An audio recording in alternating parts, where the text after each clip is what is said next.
Thank you, and welcome to the July 10th meeting of Easthampton City Council. Could I have a roll call, please? Justin Cobb. Present. Donald Psychowski. Here. Salem Derby. Present. Dan Hagan. Present. Joseph McCoy. Here. Chester Ogalevitz. Present. Dan Rist. Here. Joy Winnie. Here. Nathan Ziegler. Present. Do I have a motion to approve the minutes of the May 15th and June 19th meetings? So moved. So moved. Second.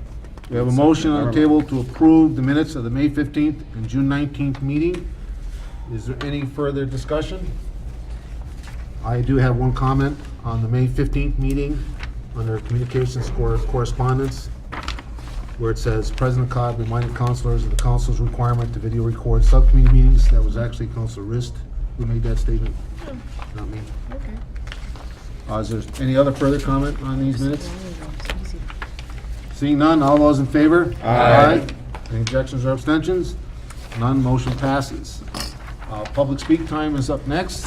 What we have here, this is a period where if there's any member of the audience who would like to step forward, state their name and address for the record, and address the council on any issue that's currently not on the public hearing agenda, this is the time to do so. Please do so. Okay, seeing none. Council McCoy, communications from elected officials, boards and committees. Yes, thank you very much, President Cobb. We do have a rather lengthy communication from the city planner discussing the easement agreement between the Pleasant Street Mill owners and the city. Again, this is rather lengthy, and so I won't be able to read it tonight, but if it is something that interests you, this would be available at the city clerk's office for additional information on that easement agreement between the mill owners and the city. Also, on more lighter notes, a couple of interesting workshops tomorrow, July 11th at 6:30 p.m., 50 Payson Avenue in this room. The planning department has a public workshop on streetscape improvements for Union Streets and a time to discuss possible improvements for Union Street and kind of a vision plan for that area. Also, although we're a little bit away, we'd like to make it a notice that the Easthampton Knights of Columbus will be having their polka party featuring Eddie Foreman Orchestra. That's on August 25th, 2013, between 12 and 6 p.m. at the Sacred Heart Grounds. So again, that's a ways off yet, but put it on your calendar. That concludes. Thank you. Before we get into Mayor's communication, what I'd like to try a little bit different this time is we do have a couple of new business items that aren't on the agenda that I'd like the committee chairs to report to committee during their actual report times. They are the stop sign for Payson and Garfield, and a request from Councilor Psychowski concerning our grant employees. Councilor McCoy, Councilor Winnie, you have the new appointments. And there are a couple items here. We just went over one, this draft easement. During your report, Councilor Psychowski, I'd like that to move to property, and also the Payson Street School one to move to property during your actual report out tonight, just to keep things organized. That said, Mayor Communications. Thank you, Mr. President. Two items that are on your agenda this evening. The first is a report of the operations of the Oliver Street Solar Facility. It's fairly self-explanatory. I'm not going to read the memo to you, but suffice it to say that it's been a phenomenal success. The second item is going to require council action. We'd love that action sooner rather than later. The school department has declared Payson Street School surplus. And so for that purpose, we need to move it to city council to get your authority to dispose of it.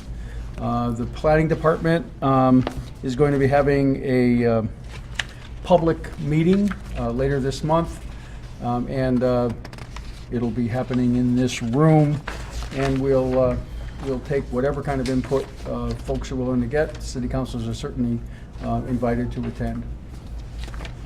Anything else? That's it. Okay.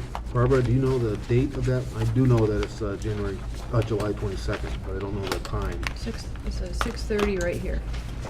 So that meeting is actually concerning Payson Street School. The public hearing will be here at July 22nd, 6:30. Thank you. Council Rist. I move that the request for disposal of the Payson Street School be sent to Property Committee for review. Second. Okay, we have a motion on the table to move the request for Payson Street School property to Property Committee for review. Is there any further discussion on this motion? Seeing none, all those in favor? Aye. Any objections or abstentions? Thank you. Okay, that said, we'll move on to, let's see what else is up. We'll go with the time reports of standing committees, rules and government relations. Councilor Rist, No report this evening. Thank you.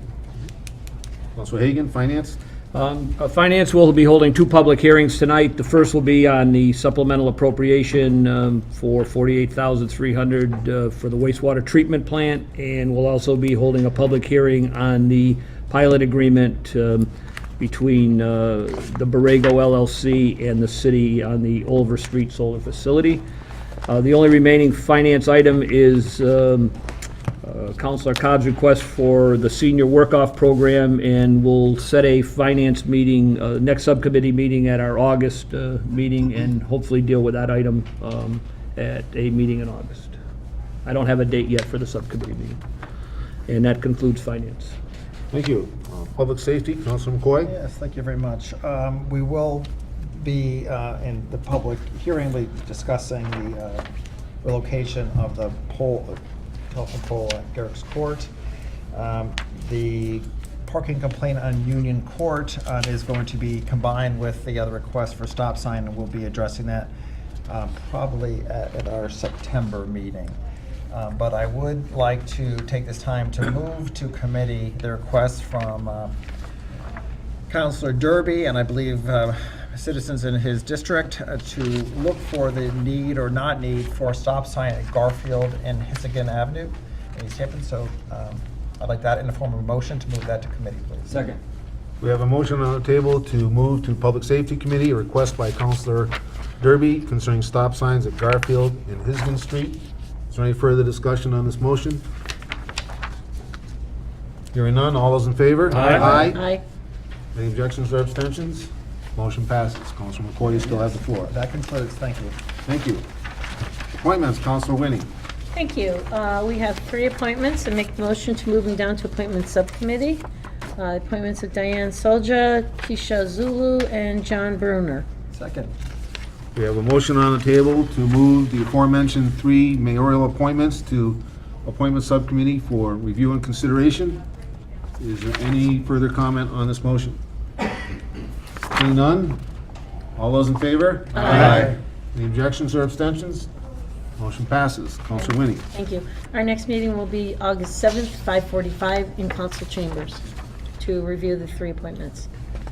Thank you. Thank you. Ordinance, Councilor Derby. Thank you, Mr. President. Our next meeting is going to be July 17th at 6 p.m. And I believe that is going to be in one of the basement conference rooms. No? I think it's room 1. Okay, conference room I 1. think. And under new business, one of the things that we've been working on is looking at Councilor Cobb's request to review the special permitting process, which was spurred by a letter to the chair of the planning board from our city attorney pointing out some inconsistencies. And we reviewed that, found 4 that needed change, needed review. And so at this time, I'd like to move that the 4 inconsistencies be moved to the planning board and the ordinance subcommittee. Second. For further review. Here we have a motion on the table to move the special permit request and the aforementioned inconsistencies to ordinance subcommittee and planning board for review and consideration. Is there any further discussion on this? I will add that I do have a written document, if you could read my hand scratchings, that I'll give you tonight that you can preview and give you some of my thoughts Great. on this issue. That said, is there any further comment on this issue? Hearing none, all those in favor? Aye. Any objections or abstentions? Motion passes. That Councilor concludes my Derby? report. Thank you. Property, Councilor Psychowski, could you move that request from the city planner to property? Yes. Do the best. Okay. That's a motion? Yeah. Okay. He asked Second. me a question, I answered it, Pleasant yes. Street Mill. The Pleasant Street Mill thing? Pleasant Street Mill Complex. Is that what you want? Yep. Okay, he's moving it, I'll second. Okay, we have a motion on the table to move the draft easement request.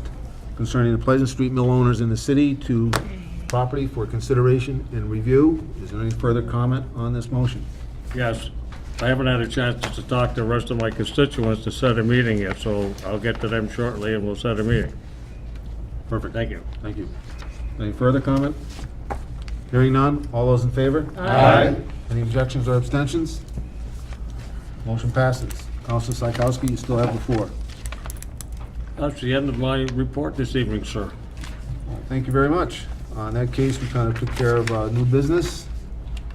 We do have a couple of minutes left on the agenda before we get to the public hearing. I got something on our new business. That was moved to, No, that I have wasn't. that request on our new business. I don't think I that, can move, if you want, you can bring it back to me and I'll move Don's thing into my committee. please do. Okay. Thank you, Mr. President. We received a request from Councilor Psychowski tonight, looking at a proposal to add wording to new hires that are hired under the terms of a grant, that when the grant ends, their funding or their position will be terminated. So I would like to move that be sent to ordinance subcommittee. Second. We have a motion on the table to move the request from Counselor Psychowski concerning grant employees to ordinance for review and consideration. Is there any further comment on this motion? Hearing none, all those in favor? Aye. Any objections or abstentions? no. Okay, we do have one no. Thank you. And we still got a couple minutes. I guess Announcement, I'll, announcement. that's most of our business at this point.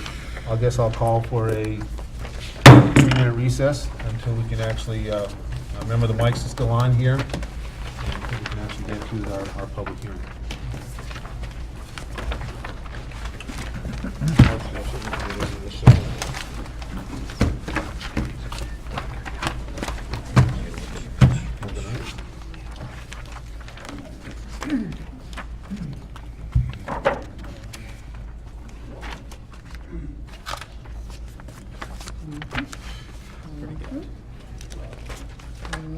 Counselor Herbert, these and them, but this is my only copy, so if you could PDF them back to me, that would be great. Can do that. Thank you. I thought you had it. Never has been to relay. Drop the baton. I'd have to be the first one. Planning board and Planning and ordinance. election. Together, Dan. What's your son tonight?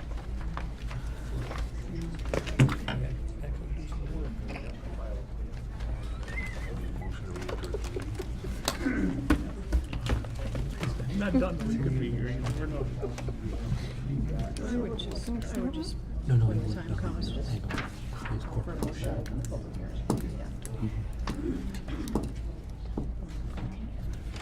No, I didn't. I told him that I'm gonna have coffee with him. I'll tell him tomorrow.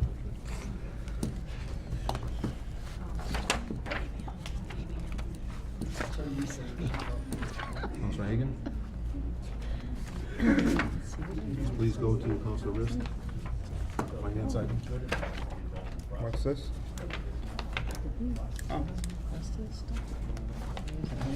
More stuff for the senior work-off program. That was the one I promised you would do at the last meeting. No, we didn't. I have an entire document prepared for that. I mean, a file, sort of.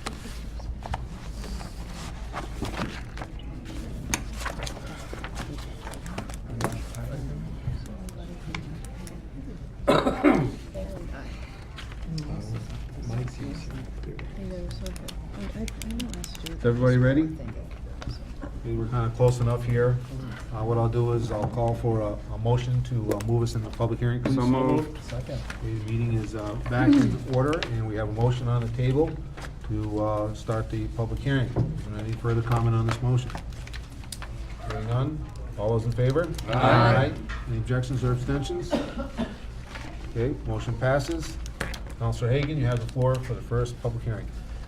First public hearing, I'll do a second reading. It's a supplemental appropriation request dated May 29th, 2013. Request is hereby made for approval of the following appropriation. The amount requested is $48,300. It's to be appropriated from the stabilization fund in that amount, $48,300, and appropriated to the wastewater treatment plant capital equipment repair. The amount requested will be used for the following purpose: to fund the timely repair of an automatic bar screen at the treatment plant inlet. I know the Public Works Director Pipchinsky is here, and he can explain a little. I believe this is an automatic item that takes larger things out of the sewage out, and they're doing it by hand right now because this automatic machine is broken. And Please identify yourself. Joe Pipchinsky, Director of Public Works. Thank you. This piece of equipment sits at the headworks of the treatment plant. All the waste that comes into the treatment plant goes through this machine. This machine is designed to take out the inorganics that can't be broken down by the process, whether that's grit or rags or cinder blocks or whatever. Then we find some weird stuff. We don't need those further down the line in our wastewater treatment plant where it's going to clog a pump or whether it's going to destroy a pump or cause an upset in the plant. This piece of equipment's been in operation for about 15 years. It runs 24/7, and it's a vital piece of equipment. It's something that without this, you could cause much more damage to your treatment plant, the rest of the process in the treatment plant. Any further questions? no, I thought you had. Anybody have any questions for the superintendent while we're here? Just one, I think at the subcommittee it came up, it might have been Counselor Cobb asked about the gears, because I believe in the report, Motors and- there was talk of not doing the motors and gears, just cleaning them, and I just, is that, That's correct. The motor is actually only 3 years old. The motor isn't the problem. It's the mechanical part that actually does the work. That's all stainless steel. It can't be regular steel because it sits in water. It's going to rust. It's stainless steel. And over time, that stainless steel is razor thin and it's just all worn away. Any further comments or questions for the superintendent while we have him here? Okay, that said, is there any member of the public? Thank you, Joe. If there's any member of the public who would like to step forward and address the council on this issue, please do so. State your name and address for the record. Seeing none, Councilor Hagan.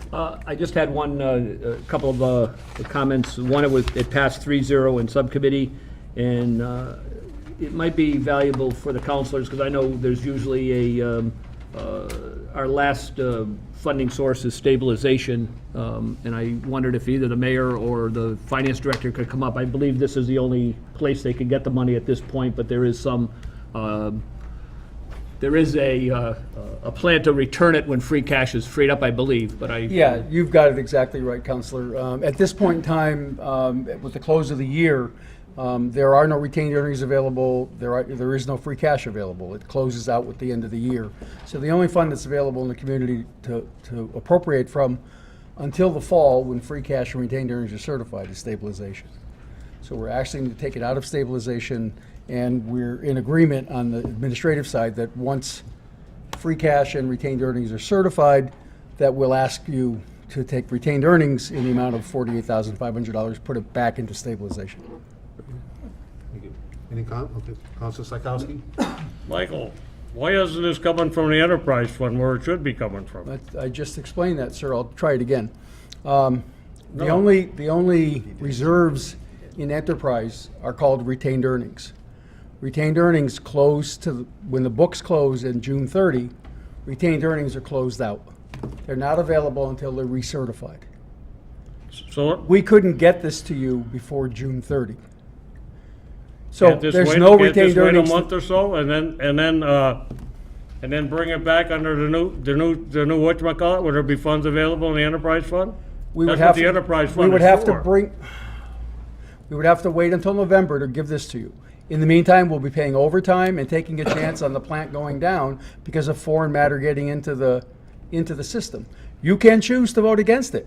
It would be a foolish vote, but you certainly can choose to No, vote I'm against not, it. I'm not against this, Michael, but I'm against not using the enterprise fund properly. That's what I'm trying to get across Sir, you don't to understand. everybody. You don't And understand. Nobody listens. You don't understand. I understand, Michael, you don't. Let's try not to make this personal. Certainly, sir.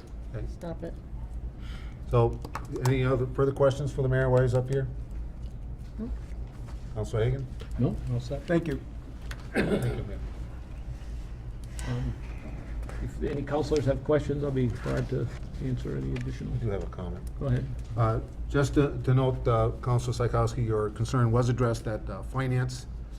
We recognize that they have someone manually doing the raking at this point. This is quite a sizable machine, and that's a very inefficient use of personnel.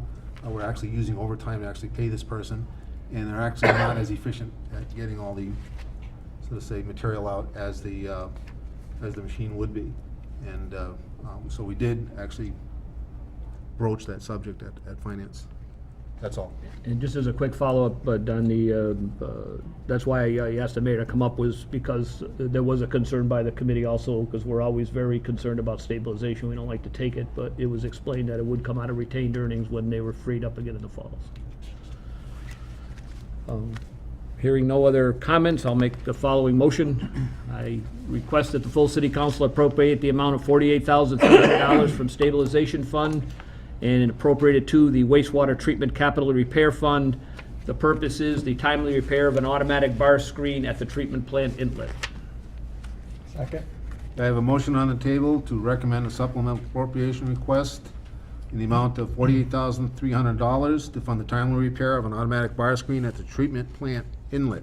Is there any further discussion on this motion? Councilwoman? I just want to clarify, this needs a 2/3 vote, is that correct? From stabilization? Yep. Yep. Okay.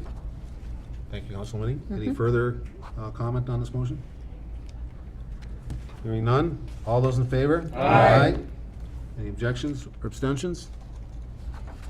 Motion passes. Councilor McCoy, you have the next one. Thank you very much.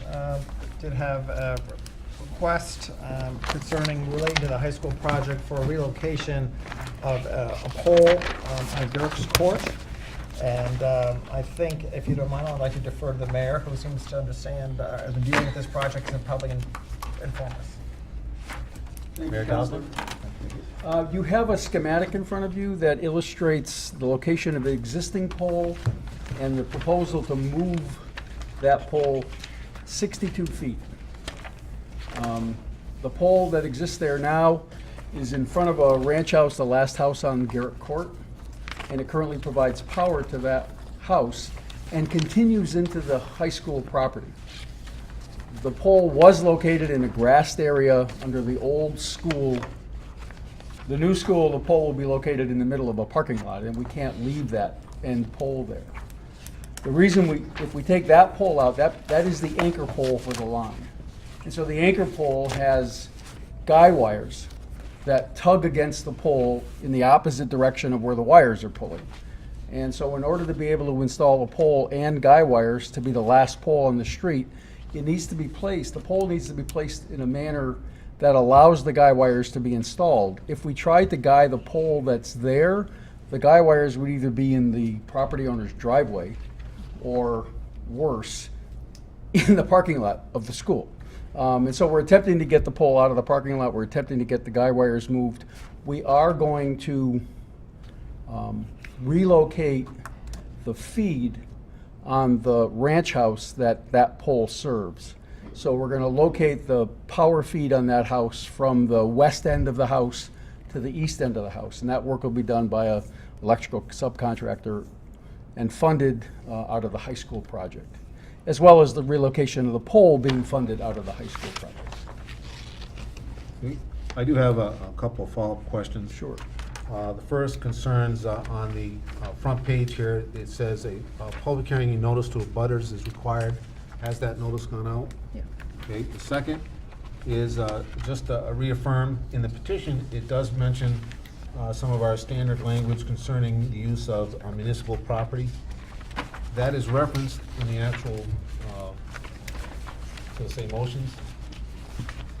You're okay with that language? I haven't proofed the language. I usually leave that to you. There has been, and if somebody wants to hand me a copy of that, I'll go through it quickly, but there has been a standard action of the city council to make a slight modification. And Barb, I don't know, you may have already included that modification in this language. it used to be in, and then it was gone, and now it appears as if pole locations are coming with it back again. So in the petition, it's there. Okay, I saw it. Yep. Then in the actual document we signed, I don't see it there except for the fact that this reference, and I need to know if that reference applies. It would be basically, Mike, the third big paragraph down on the actual, not the petition, but the actual, and it states midway through, Verizon number 4AA5GB dated May 24th, 2013, filed with said petition. And I just want to make sure that we're covering our grounds, make sure the language is okay, that what we want to use those poles for is still applicable here.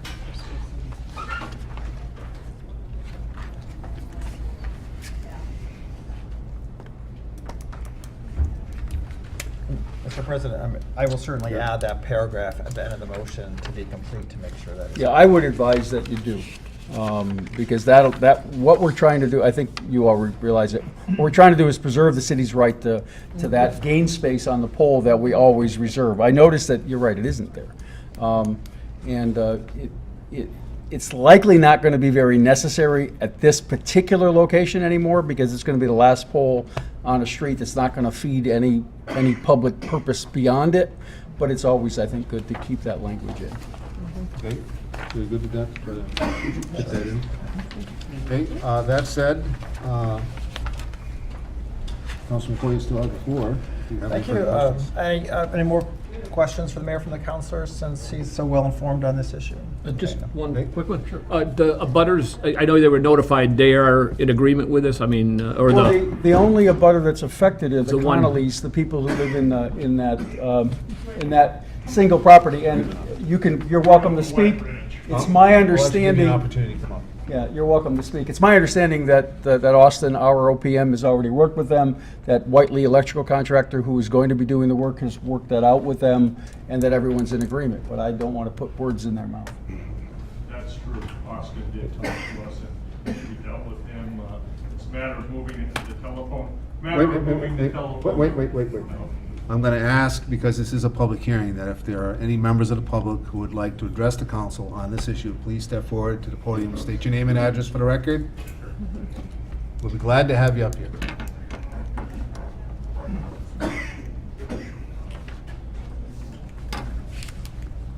Can't remember what Austin's last name is. Austin Martins spoke with me, and we decided to do things. I'll get it. We got together and we decided to do things. We're moving the telephone pole down our tree belt. It's still on our tree in front of our house, but it's on the other, if I may be, school's over here, new school. There's a telephone pole right here. You can't put the guide wire or the guy wire because our driveway's right there. It's a matter of moving the telephone pole to there. Property lines over here, so it doesn't affect that person. I think the only person it really would affect, and this woman is here tonight, is across the street, but I don't think you have objections to it. Wait a minute. You're supposed to address the council. Okay. And she'll have her Sorry. turn. I do need your name and address for the record, please. My name is James Connell, 2 Garrett Court, Thank you. East Okay, do Hampton, you have obviously. anything further you'd like to add? And they're going to take the wires and bring them in the other end of my house. The feed is coming from Williston Avenue to the pole here instead of coming this way by the school, which no longer will exist because the school's going to be fed from a different direction. Okay, thank you. Is there any other members of the public who'd like to step forward and address the council on this issue? Please state your name and address. If I might just add one thing, and then Let the certainly, public first. If there's any members of the public who would like to speak? Last chance? so in relation to Clear. the comment that came from the gallery, the only property that's fed on this line is 2 Garrett Court.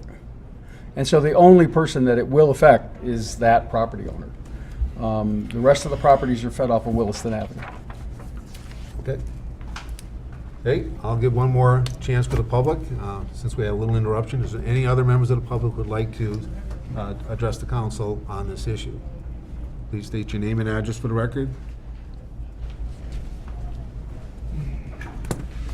I'm Claire Varellis, and I just wanted to say that I'm representing Verizon. Where, from where? From Verizon. Okay, And I'm representing Verizon, just so it's on the record that I did come to the meeting. thank you. So that's my role. Okay, is there any questions for Claire while she's up here? Seeing none, thank you very much. Council McCoy. Thank you. I'd like to make a motion. I'm gonna, just for, make sure we cross all our Ts, I am gonna read the whole motion. It's a little bit lengthy and legal, but bear with me. So I would like to make a motion to allow Verizon and Western Mass Electric Company locate poles, wires, cables, and fixtures, including necessary anchors, guys, and other sustaining and protecting fixtures to be owned and used in common by your petitioners along and across the following public way or ways. Garrick's Court, relocate one jointly owned pole numbered T.1/E.1 to a point on the southerly side of Garrick's Court, approximately 149 feet westerly from the center line of Williston Avenue. Reason was to relocate one jointly owned pole to provide for distribution of intelligence and telecommunications, the transmission of high and low voltage electric current. Wherefore, I pray that after due notice and hearing as provided by the law, I be granted joint or identical locations for and permission to erect and maintain poles, wires, and cables together with anchors, guides, and other such sustaining, protecting fixtures as they may find necessary. Said poles to be erected and substantially in accordance with the plan filed herewith marked Verizon number 4A5GB dated May 24th, 2013. Also, for permission to lay and maintain underground laterals, cables, and wires in the above or intersecting public way for the purpose of making connections with such poles and buildings as each of said petitioners may desire for distributing purposes. Your petitioners also agree to reserve space for one arm at a suitable point on each said poles for the fire and police telephone signal wires belonging to the municipality and used by exclusively for municipal purposes. Okay, we have a motion on the table to recommend approval of the aforementioned petition for joint or identical pole locations on Garrick Avenue. Is there any further discussion on this motion? I do have one comment, and that's the second piece of document that came with our packet, where we actually, the city clerk is signing. It's the actual order. This document doesn't include the municipal phrase, but I think it does reference the petition, and I just need to be sure that that is sufficient to protect our rights on that pole. I can just add it. I'll just type it in. Okay? Because it's part of the legal. Yeah, we voted on the motion. Because it's The part of the motion's motion. in the I record. need to be, I believe, and I'm not a lawyer, that this actually order references that, and that covers us because the motion states that, but Yeah, it I'm does. not a lawyer. I think so, but.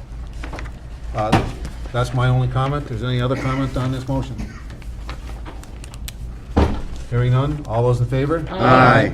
Any objections or abstentions? Motion passes. Councilor Hagan? You have the floor. Our second, or our final public hearing tonight is in reference to a payment in lieu of taxes, a pilot agreement between the city and the operator of the Oliver Street Solar. If I could just have a second to get my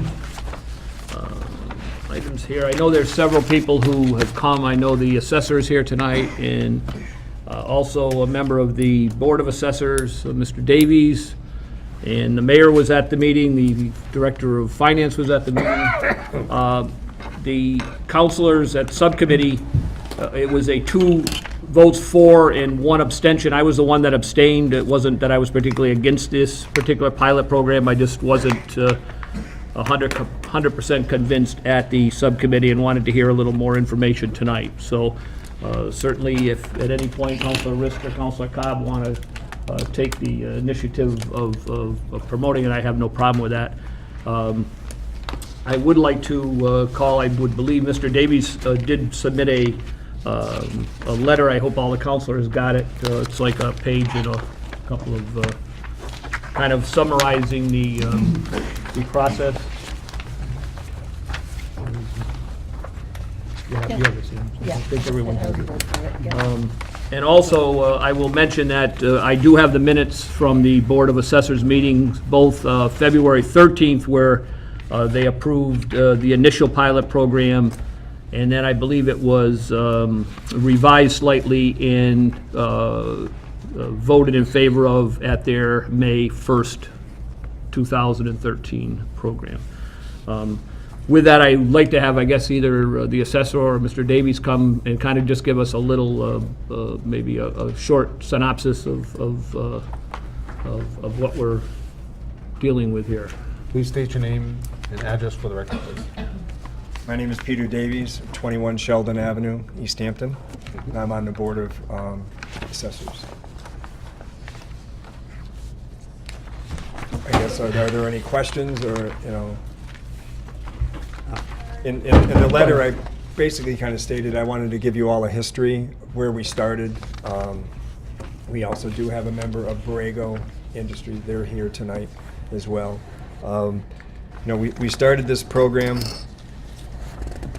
one of the first in the state. No one kind of knew what was going on. The only Department of Revenue guidance that we really got was they had a seminar April 13th, which was 2 months after we came up with this whole program. We feel that the pilot, I know that that's probably the part of this that all of you are not understanding, or possibly just have different feelings about.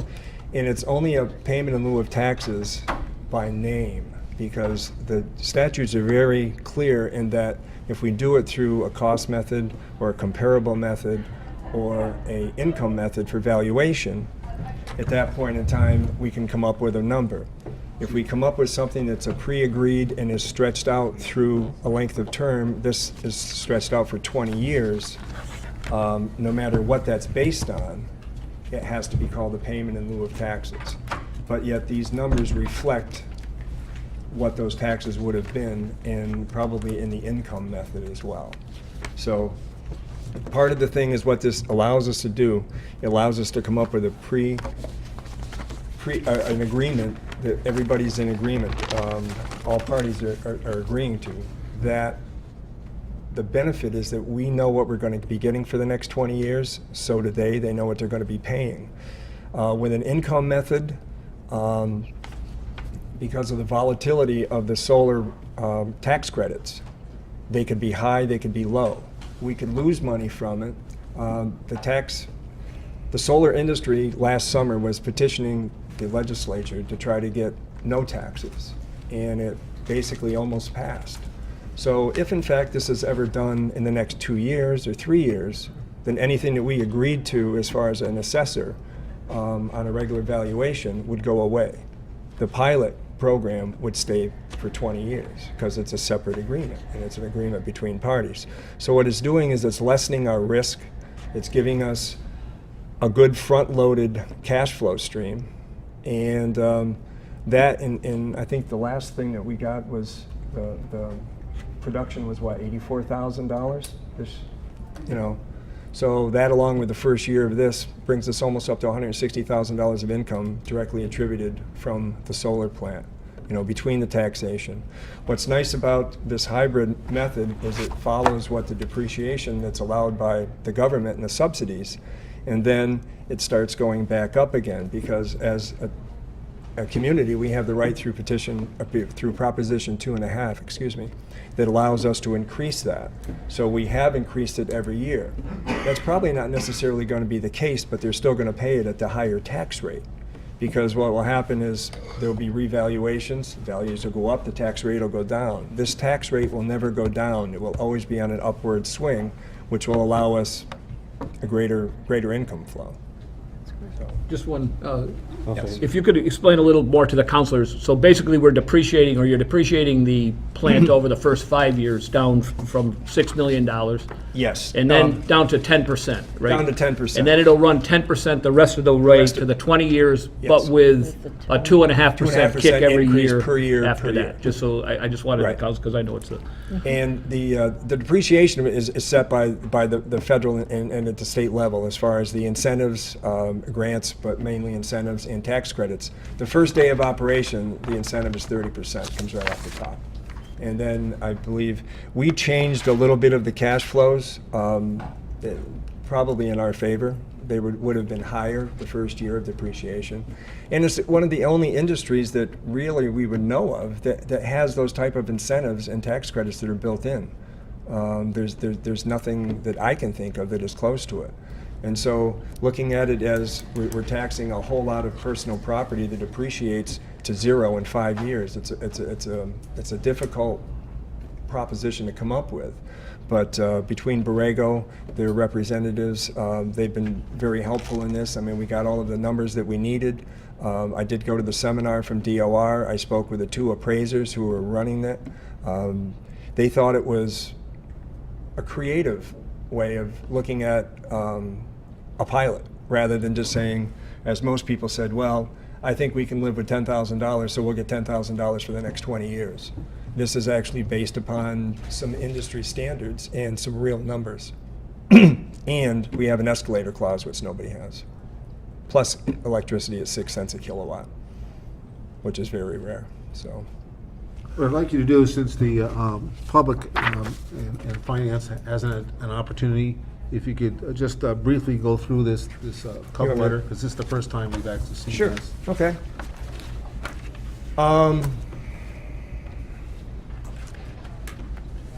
There is no real property involved, so that's one thing as being an assessor. Usually you have something to, there's a structure or something that's on the real property. This is town property, so we really wouldn't be getting property taxes because it's not taxable. And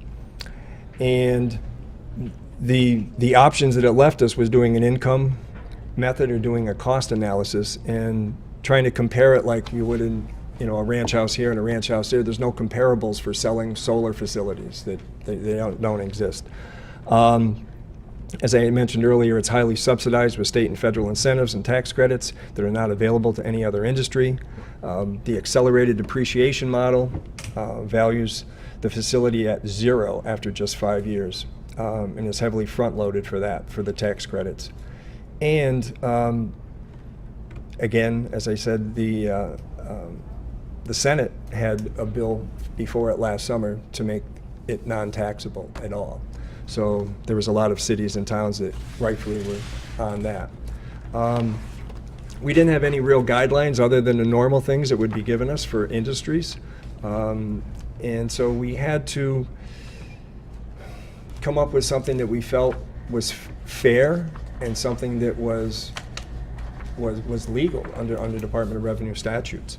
And this is something that we also took into consideration, was that the 6 cents per kilowatt hour is very reasonable of what we're paying for it. And again, we made $83,000 selling the electricity this year as well. So we had to keep in mind that with the power purchase agreement, it was very beneficial to us.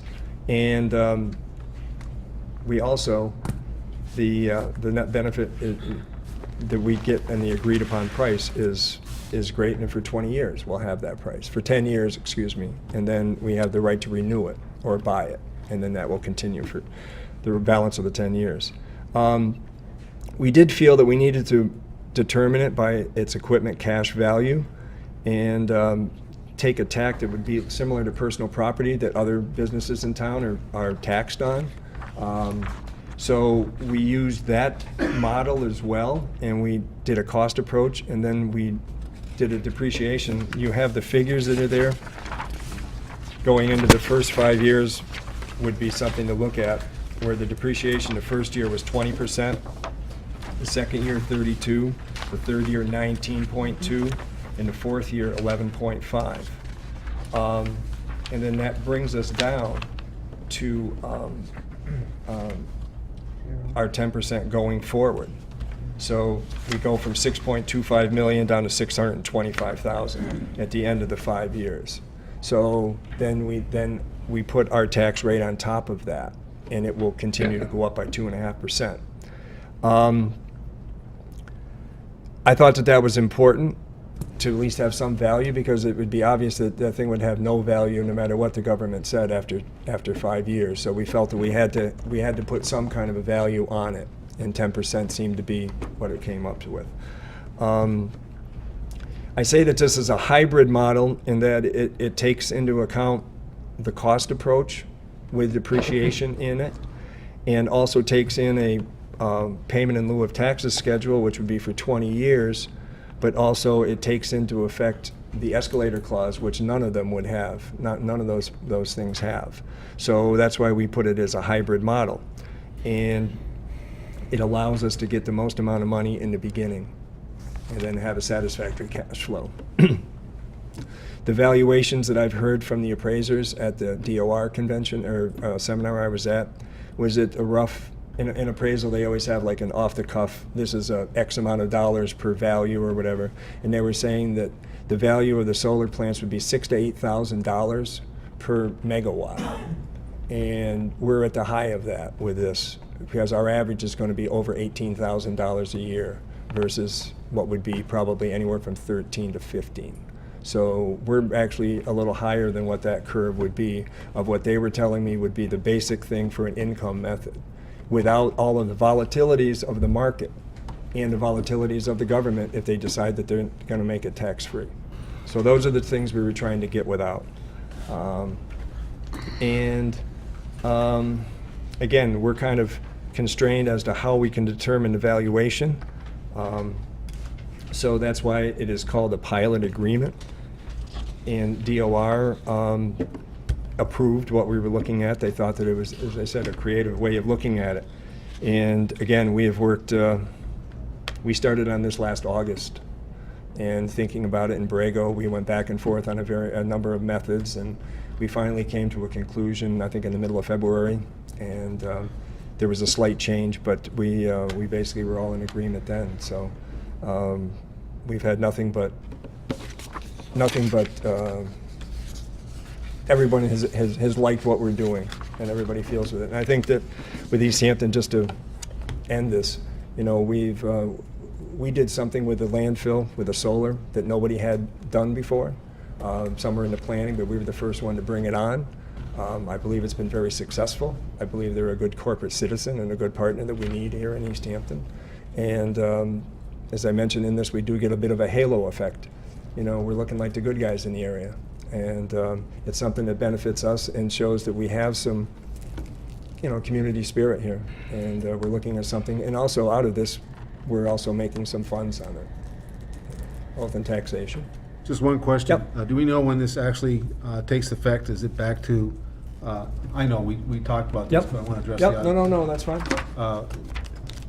This begins, I guess, in the beginning of fiscal year 13. Part of this goes back to fiscal year 12. 12. And what we did was, because the plant became operational in the fourth quarter of fiscal 12. Okay, that's when the Senate But was. not really fully, and not this. So what we had agreed to is, because rather than, we still weren't sure what we were going to do for fiscal 13. We said, look, why don't we just try to agree to a number? And we came up with a number of $15,000 that would be paid for that quarter. Just came up with it. Yep. And it was bilateral, and it was mutually agreed to. So that was for 12. So 13, the first quarter of 13 would be based upon, what do I have, the $72,698 figure.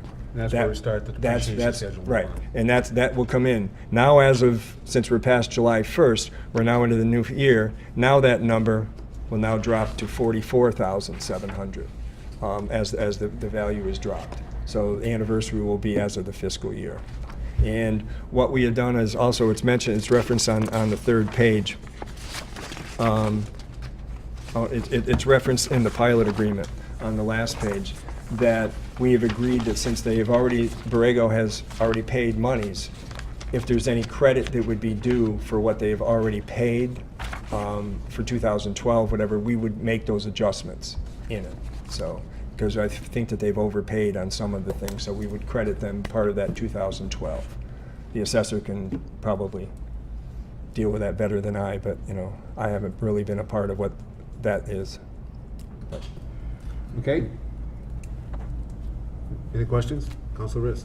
Well, first of all, I want to thank you, Mr. Davies, for being on our Board of Assessors. Your knowledge in this area is absolutely fantastic. Thank you very much. Thank you very I much. came into the Finance Committee meeting, as I think my fellow counselors also were, very hesitant to agree to a pilot agreement which looked like, to me, as a tax break for an operating facility that was earning money.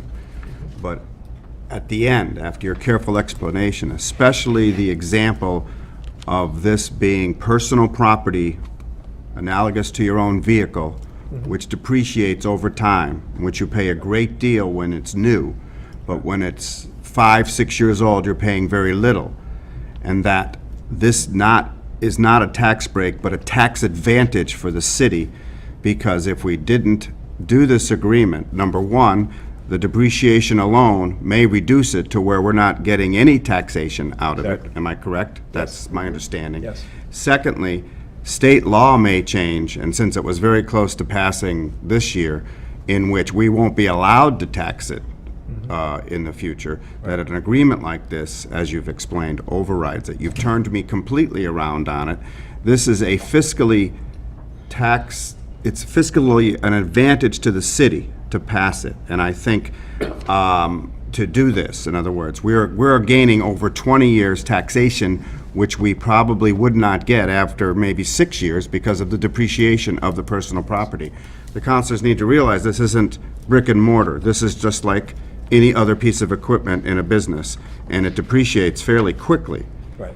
And I think in the agreement you also mentioned, and correct me if I'm wrong, that if, and as Councilor Cobb mentioned, new equipment comes online, because solar power is like any other modern technology, has new capability after 5 years, the value of that equipment is taken into consideration, and the agreement can be adjusted for that case, And correct? also that equipment is probably going to be 1/3 of the price of what is out there now. Again, So it's gonna that be cheaper, depreciation, so because it's getting cheaper every day. Right, so It's getting cheaper every that's also, so all of this adds up to a big advantage, and Right. that's why I Yep. turned very much in favor of it.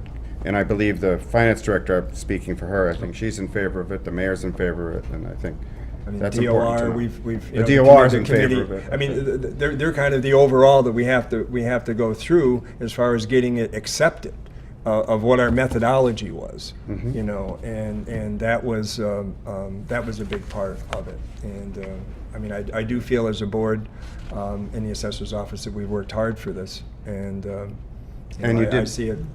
One last thing, you did mention other communities are currently going through these kinds of agreements, and there's not going to be any taxation for them. We are a very lucky community in that we're number one, and we are getting taxation, which other communities in their lease agreements, if I understand it correctly, are avoiding. What they're doing They're not is- getting the taxes. They're not getting, number one, they're not getting the rate that we're getting. They're paying probably twice as much. And if there is taxation involved, what the companies are doing is that's starting the 12 cents a kilowatt as a base and adding any taxation onto that. Yeah, so it's a on top. wash. So it's kind of taking some of the benefit off. You know, due to the original negotiations on the contract for the power purchase agreement that the mayor had with Borrego, and you know, this has been very favorable and will continue to be very favorable. And we had talked also, I mean, I don't know if this is the forum for it, but we had talked about it, that after 10 years, that agreement can be renewed or the city can buy it. So that was another reason for putting this down in writing, that, you know, and if the city buys it, then this agreement goes away. But for the next 20 years, we have the rights to get the same 6 cents per kilowatt hour, and we all know our electric bills are going up at our house every year. So, you know, that's going to be going up. So this is going to continue to be a good idea in the future. You know, and Thank you. I just believe wanted it. to thank you because I understood it. Thank you. Thank Peter's been up there a while. Is there any other councilors that have a question for him? Councilman Winnie first. I don't have a question, I just want to say thank you. You're welcome. Thank you for your time. Your whole synopsis of the whole your methodology was wonderful. It was very easy reading. It It's, was very layman terms. Yeah. And I mean, I have a business degree, but it was very good. And I wanted to thank you because I know that a lot of work went into it. Yeah, A sometimes lot- trying to make it simple is not that You- simple. You did. No, you did a very good job. Thank you. There was a lot of And- people involved with it. Yeah, There was a lot and of I people appreciate involved. the board and our assessors, and you guys do a really good job. Thank you. Councilor Hagan? Just as a quick follow-up to what Councilor Riss said, and kind of what a little bit of my apprehension was at the subcommittee, and as I said, I wasn't against it, it was just is really in paragraph 4, and and I know a lot of it's legalese, but when we say if you put new equipment on, and do I- This is Oh, I'm in the sorry. agreement. Paragraph 4 in the agreement, the one number 4. You know, it says if you add, at the beginning, it says if you add or delete, you know, there would be adjustments, but then you have the wording notwithstanding the foregoing. It says there'll be no increase in the pilot payments or any other real or personal property tax or assessment due to replacement of personal property or equipment that is non-functional, obsolete, repair, you know, due to wear and tear. Which, again, I think I agree with Councilor Rist. I think in watching solar, I think there's a good chance they'll need to upgrade or there'll be better stuff out there. So do I read that, and then it says, unless it goes up to the amount of the original, let me get the exact wording here.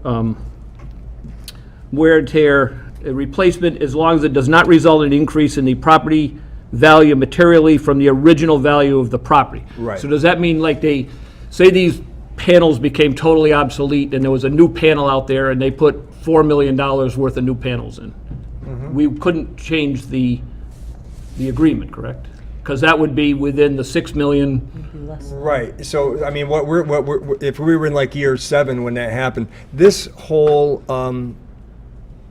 number 4 was the one where we had the majority of changes by the city solicitor. I knew you said that he had Jack done a was lot of the involved in wording, this. which kind of made me feel better about it. Right, I wasn't on a daily basis involved with this. This was all him. I mean, I believe firmly right now of what this thing costs to build is probably would be 60% today. So I don't think that the prices are going up. I think they're coming down. right. But more importantly, you know, risk and reward go the same elevator. Right. Can go up and down. They're also not saying if I put a panel in that's $3,000 that I want a $3,000 credit off what's already there. Right. So we're kind of taking that risk, but also I think that our 2.5% increase that's going on is going to cover us for some of these things. And if you also look at page, on the second page of where it says about the modules, the inverters and all that stuff, we already take into consideration too that one of those is going to be replaced. It's after 15 years, the inverter needs to be replaced. It's $15,000 right now. You know, that's already taken into consideration in these numbers. And that's part of the depreciation that's been put in as well. Right. As I said, I just wanted to point that out. That was Yep. kind of my thing when I read that. I wasn't sure how that Right, well, 'cause and I would assume if we had a more efficient panel, we would generate more We would- money yes, too. yes, So I we mean, it would. would be. We would. You know, Out there of is the a same there is a square plus footage. side to putting in new equipment too. Right. Out of the same square footage, we would be getting more. Right. Thank you. We would be getting more for less. Was your question answered? My question was answered. Okay, Thank you. any further questions for Peter? And seeing none, are there any further city officials you'd like to call up, Councilor Hagan? Only if one feels they need to have a comment, whether Thank you Mark for your wants to, time. Mayor. If they don't. Okay, seeing none, are there any members of the public who would like to step forward and address the city council on this issue? Seeing none, Councilor Hagan. I'd make a motion, I'm not going to read the whole thing, but I'll say that the city council approved the agreement dated, it will actually be July of today. What's today, the 11th or 10th? 10th. July 10th, 2013. Agreement between LLC Mass Easthampton LLC, a Delaware Limited Liability Company, and the city, collectively referred to herein as the parties individually, and that we accept this agreement in payment in lieu of tax agreement. Second. We have a motion on the table concerning a payment in lieu of tax agreement, as previously described before all councilors tonight. Is there any further comment on this motion from any of the councilors? I do have one, and I'll state it this way. I wish there were another name to call this.